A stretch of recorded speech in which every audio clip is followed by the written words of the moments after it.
Okay, good morning, Team Impact. Hope you're well. If you're watching this, you are at home sick or you're just kind of reviewing. But anyway, we are moving on to lesson two, adding and subtracting of fractions. We're just going to get right into the vocab. I'm not going to worry about these things up here. So let's go. Okay, yesterday we did LCM and GCF. All right. So when we add and subtract fractions and mixed numbers, we're going to have to get a common denominator, all right? So we're going to follow these steps here, all right? First thing we're going to do is find the least common denominator, and I'm going to abbreviate that, of the fractions, all right? And there could be two fractions or three fractions. I'm just saving a little bit of time by not doing that top piece, right? And we're going to rename our fractions with a common denominator. And then we're going to add or subtract the numerators. All right, and we're going to leave the denominator the same. And then we're going to simplify and regroup if needed, okay? All right, so let's take a peek at these problems down below. This is more of a review. Let's go. What we're looking for is a common denominator. Now, I know we're looking for the least common denominator. Most of the time that we're going to do this, we're just going to multiply these two denominators together and get a new denominator. So, all right, what's the first least common denominator of those two is going to be 15. And what I like to do is set it up like that. 5 times 3 is 15. 3 times 3 is 9. I have to rename that fraction. 3/5 is equal to 3/15. 5 times 3 is 15. 5 times 1 is 5. So this problem is essentially the same as that. Now, we're going to go ahead and combine our numerators, and our denominators always stays the same.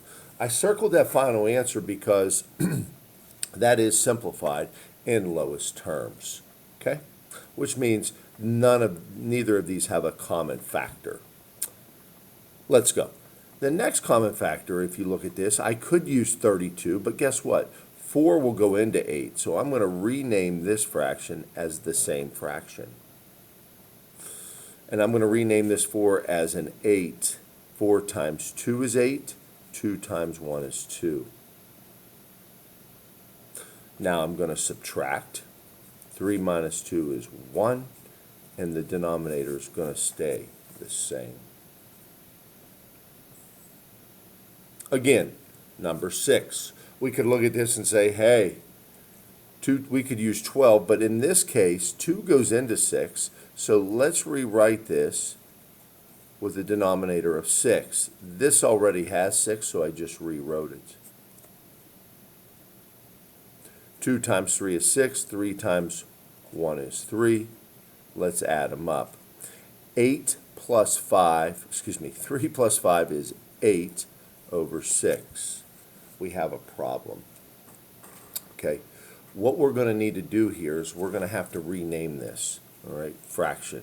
So 8/6, how do I change a fraction? Well, a fraction's a fancy way to write a division problem. So if I was to do this, the top number goes inside, 6 goes into 6 goes into 8 one time. 1 times 6 is 6, subtracting it 2. Okay? Now, when I have nothing left to bring down, remember when we did decimals, we annexed zeros and added a decimal? Well, here, this is going to be our numerator. We're going to bring this right up, and we're going to rename this as a mixed number, and our denominator stays the same. So guess what? I'm going to write that as 1 and 2, 6. But you know what? This is not simplified. And what do I mean by simplified? Well, they both have a common factor of 2, so I'm going to bring the 1 over, and I'm going to divide both of these by 2. 2 divided by 2 is 1. 6 divided by 2 is 3, and that is our final answer, and I will circle that. So there's a lot going on there. And in class, I warmed up with moving mixed numbers and fractions and so on back and forth. Okay. Next up is apply the process of adding and subtracting fractions to mixed numbers, all right, and use the checklist. All right, let's go. So the first problem is we're going to rename these with a common denominator. So this is just a mixed number. It means I have 2 pizzas and 2/5 of another one. That's it. All right. So if I set this up, I would do something like that. Now, my common denominator here, 3 doesn't go into 5, so I'm just going to go ahead and multiply those two and write 15 on the bottom. Okay? 5 times 3 is 15. 3 times 2 is 6. 3 times 5 is 15. 5 times 1 is 5. And now we go. 2 minus 1 is 1. 6 minus 5 is 1. And the denominator is going to stay the same. So 1 and 1/15 is our difference. Our difference. Okay? Next up, let's go ahead and get set up. Common denominator here is going to be 6. Okay?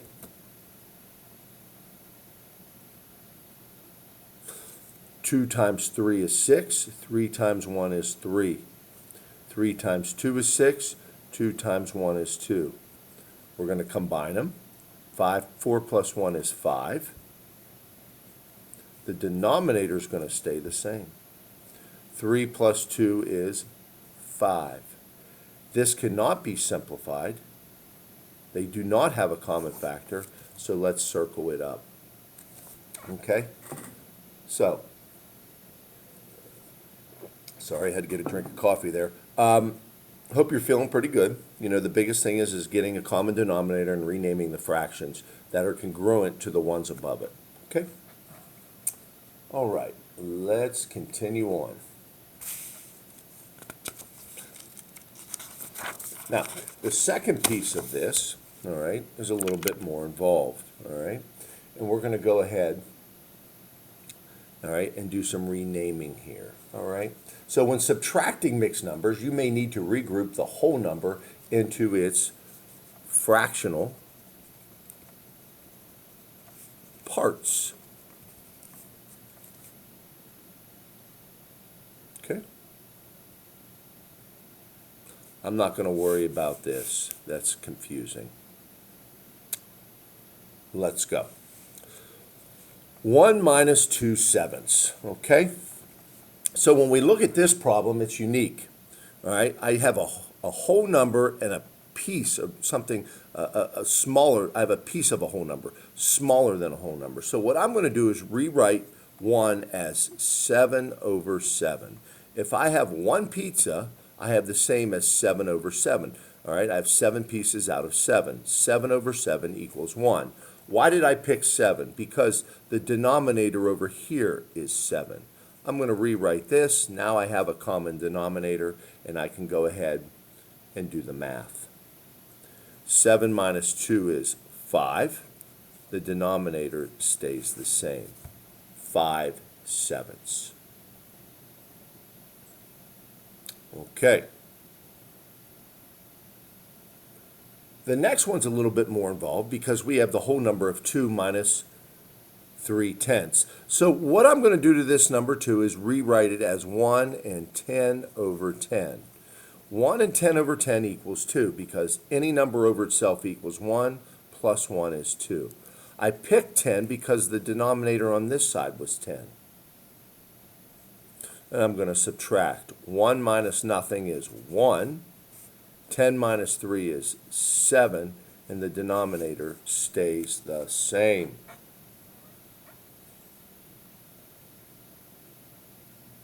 Let's continue on with number 11. All right, I'm going to rename 5 as 4 and 20/20. And I'm going to rewrite that as 3/20. Keep it the same. All right, I used 20/20 because the denominator was 20. Okay, let's go. 4 minus nothing is 4. 20 stays the same. 20 minus 3 is 17, and we circle it up. So again, when I have a whole number, I'm just going to use the denominator on the right side and write it as itself over itself. That equals 1 plus 4 is 5. Let's continue going. Now we're going to have to regroup. And regrouping is a little bit more involved, okay? You're going to notice that this one has a common denominator. All right, but the issue is I can't take 3 from 1. So I'm going to rewrite this whole problem. I'm going to borrow 1 from the 2 and make it a 1. So I'm going to rewrite that down here. When I borrow, as long as I have a common denominator, I add the denominator and the numerator together to get a new numerator. So 4 plus 1 is 5. The denominator stayed the same. So 1 and 5/4 is the same as 2 1/4. I'm going to just rewrite 3/4 down here, and we're going to go to work. 1 minus nothing is 1. 5 minus 3 is 2, and the denominator is 4. But we're not done, because 2/4 can be simplified. It can.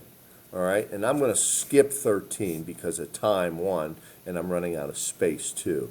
And I'm going to write my equal here. Bring my 1 over. These are both divisible by 2. So 2 divided by 2 is 1. 4 divided by 2 is 2. And there you have it. Okay? Let's jump to number 14. Our common denominator is not the same, so let's rewrite this whole thing with a common denominator, okay? So we get 5 1/6. Oh, sorry. Our common denominator here is going to be 6. Rewrite this with 6. 3 times 2 is 6. 2 times 2 is 4. Subtract. But we can't. And the reason we can't is because we can't take 4 from 1. So I'm going to borrow 1 from the 5 and make it a 4. To show that I borrowed 1, I'm going to add these two numbers together and get a new numerator. So 4 7/6 is the same as 5 1/6. 4 minus 1 is 3. 7 minus 4 is 3. And the denominator stays the same. But the issue here is this can be reduced. So let's rewrite this down here and clean it up. I'm going to bring the whole number over. These are both divisible by 3.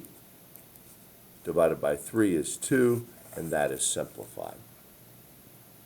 Okay? All right, let's take a look at number 15 here.